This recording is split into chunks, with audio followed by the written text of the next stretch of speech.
आप में से कितने लोग ऐसे हैं जिनको ये लगता है कि उन पर किसी ने कुछ कर दिया है, किसी ने कुछ टोना जादू इत्यादि उनके ऊपर करवा दिया है। जब जन्म कुंडली दिखाने के बाद भी उपाय काम ना कर रहे हों, या अचानक से जीवन के अंदर समस्याएं बढ़ती चली जा रही हों, जैसे व्यापार का अचानक से बंद हो जाना, नौकरी का छूट जाना, घर में किसी का बीमार हो जाना, और घर में कोई ना कोई तकलीफ, कोई ना कोई समस्या लगातार चलते ही रहना।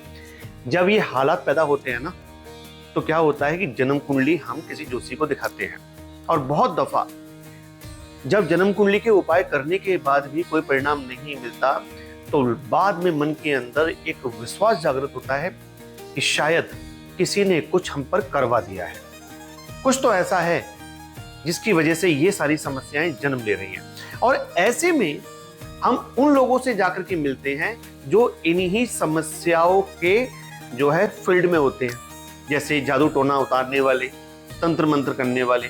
इन लोगों से हम संपर्क करते हैं, और क्योंकि वो इसी फील्ड के लोग हैं, तो वो हमें विश्वास दिला देते हैं कि हाँ जी, आप बिल्कुल सही कह रहे हैं, बिल्कुल सही सोच रहे हैं, आपके ऊपर तो फलानी व्याधा है, आपको तो पी नाम वाले व्यक्ति ने कुछ करवा दिया है, एस नाम वाले व्यक्ति ने आपके ऊपर तंत्र करवा दिया है।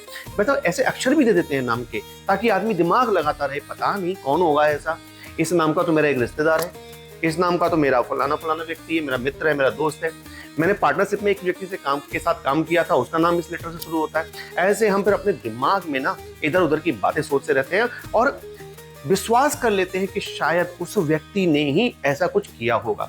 मेरे पास भी बहुत सारे लोग आते हैं और आकर के जब मैं कुंडलियां दिखाते हैं, मैं कुंडली देख करके जब बताता हूं कि आपको इस ग्रह की दशा चल रही है और ये ग्रह आपको बहुत तकलीफें दे रहा है, तब भी वो इस बात पर कम बिलीव करते हैं, और इस बात पर ज्यादा उन्हें बिलीव होता है कि हमें किसी ने बताया था कि हमारे ऊपर किसी ने कुछ कर दिया है, हमारे घर पर किसी ने कुछ करवा दिया है। अब उनके दिमाग से ना ये बात निकालना आसान नहीं होता। आप 99 बातें पॉजिटिव बोलो, अगर एक बात नेगेटिव अगर आपके मुंह से निकल जाती है ना, तो अक्सर करके वही मन के अंदर बैठ जाती है। मन जो है ना बहुत ताकतवर है। हम अगर किसी चीज पर विश्वास कर लेते हैं तो वही चीज हमारे साथ होने भी लगती है। रात को तेज हवाएं चल रही हो और घर के दरवाजे बज रहे हो, और हम ये कल्पना कर लें कि ये दरवाजा हवा से नहीं, किसी दूसरी ऊपरी बाधा की वजह से आवाज कर रहा है, बज रहा है, तुम उसी घर के अंदर रात को नींद भी नहीं आएगी। रात को सड़क के किनारे पेड़ को भी भूत समझ लें अगर अंधेरे के अंदर, तो हमें भूत जैसा ही दिखाई देता है। ये हमारे मन की कल्पनाएं होती हैं। मैं इस बात से डिनाई नहीं कर रहा हूं कि जादू टोना तंत्र मंत्र नहीं होते हैं, लेकिन इतनी आसानी से नहीं होते कि सभी पर हो जाए। 99% लोग तो भ्रमित होते हैं इस बात से कि उन पर किसी ने कुछ किया या करवा दिया है। जन्म कुंडली का ग्रह इतना बलवान होता है, खास करके राहु बुध, ये दो ग्रह, और तीसरा ग्रह आ जाता है इसमें केतु। जब केतु बुध या राहु में से कोई खराब हो, या अधिकतर ये तीनों ही खराब हो, तो व्यक्ति इन चीजों में फंस जाता है। 8वें घर का बुध हो, 9वें घर का बुध हो, ये तो ऐसी जगह पे बैठा हुआ बुध है जो जोड़ ही देता है तांत्रिकों से, और ऐसे लोगों का फायदा उठा करके तांत्रिक खूब पैसा लूटते हैं। ऐसे लोगों का फायदा ऐसे ही लोग उठाते हैं कि जो है भ्रम में पैदा, जो भ्रम लेकर के जाते हैं, इनके मन में भ्रम पैदा हो चुका होता है कि हम पर कुछ किया कराया तो नहीं है, और जाके पूछते हैं ना, तो लोग कहते हैं हाँ बिल्कुल है, आपको तो ये वाला उपाय कराना पड़ेगा, ये वाली सामग्री लगेगी, और यानी क्या क्या लाखों रुपए खर्च हो जाते हैं, नतीजा कुछ नहीं आता। और सबसे बड़ी समस्या क्या होती है ना, जब आप ये मान लेते हैं कि आप पर कुछ है, आपके परिवार पर कुछ है, तो आपका पूरा ध्यान उस एनर्जी की तरफ बढ़ जाता है। लेकिन जो पॉजिटिव एनर्जी है, यानी कि भगवान, जिनकी आराधना पूजा आपके परिवार में अब तक चल रही थी, आपका जिन पर विश्वास था, आप उससे कटने लगते हैं। तो एक तरफ तो आप शुभ ऊर्जा से कटते हैं, आपके परिवार के इष्ट देवी देवता से आप कट जाते हो, अपने पितरों की ब्लेसिंग से आप कट जाते हो, उधर नकारात्मक चीजों की तरफ आप बढ़ने लगते हो। जो शरीर में 7 चक्र है ना, तो हमारी ऊर्जा नीचे के चक्रों की तरफ, अंधकार की तरफ बढ़ने लगती है।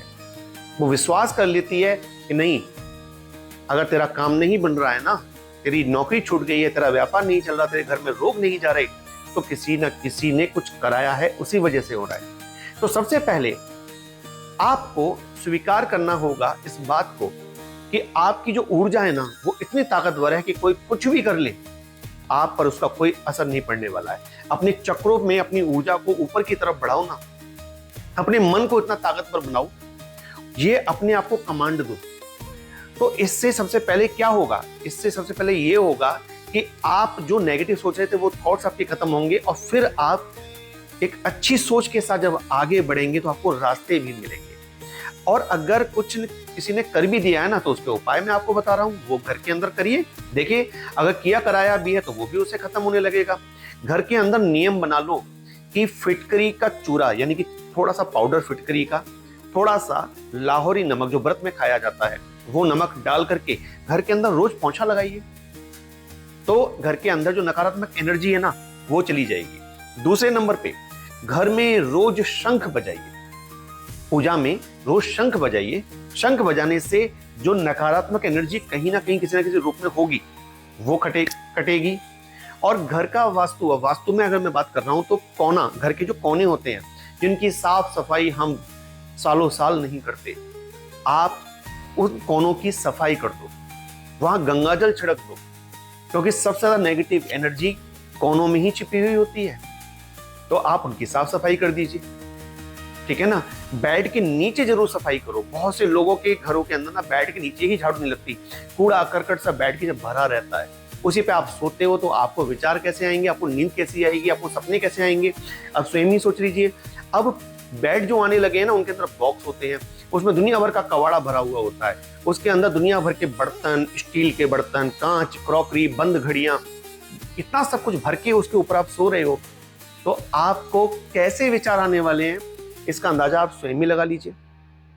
तो आपको सबसे पहले इन चीजों पे काम करना होगा। घर के अंदर रोज गंगा जल छिड़किए, कपूर और लौंग जला करके उसकी धुनी, उसका धुआं पूरे घर में किया करिए, और गायत्री मंत्र तेज आवाज में बजा दिया करिए।